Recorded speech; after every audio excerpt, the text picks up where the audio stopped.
Avant de s'envoler pour Genève, le président du Faso avait visité samedi à Dakar des infrastructures à Diamniadio où trône le centre de conférence international Abdou Diouf, l'aéroport international Blaise Diagne à quelques kilomètres de là et la maison du train express régional. Urbain Sommet, Marguerite Douagneau, précision.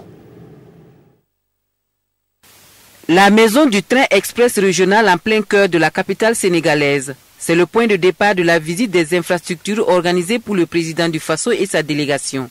Le TER est un projet de transport ferroviaire qui ambitionne pour 2019 relier Dakar au nouvel aéroport Blaise Diagne. Et tout est prévu pour désengorger la ville. Le président du Faso est attentif et surtout très intéressé. Aucun détail ne lui échappe. Et puis on met le cap sur ce qui est prévu être le fleuron de la navigation aérienne. C'est un aéroport futuriste à une quarantaine de kilomètres de Dakar. L'aéroport international Blaise Diagne, visité dans tous ses compartiments par le chef de l'État burkinabé. Et l'on achève la visite au centre de conférence Abdou Diouf.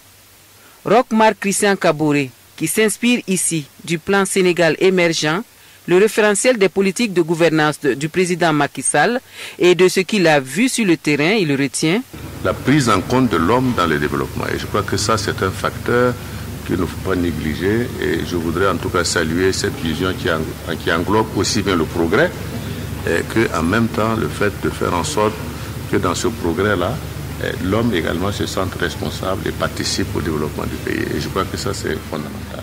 Le PSC repose sur 3 piliers essentiels que sont la transformation structurelle des bases de l'économie, la promotion du capital humain et la bonne gouvernance et surtout l'état de droit, résumé ici à l'écran. Et pour la mise en œuvre de cette vision, Macky Sall dit avoir su convaincre de la nécessité d'une mobilisation de ressources internes et d'une véritable implication du peuple sénégalais pour inscrire le pays sur cette voie de l'émergence. C'est la combinaison de toutes ces solution qui permet d'avancer puisque nous sommes quand même des pays sans ressources, exceptionnelles. Nous sommes des pays en voie de développement. Nous nous battons justement pour arriver à ce développement, à cette émergence.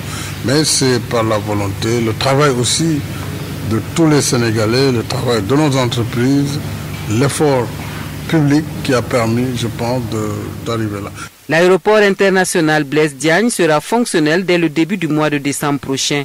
Et dans la délégation burkinabé, l'on ne peut pas ne pas penser à l'aéroport international que l'on voudrait qu'il soit comme celui-ci.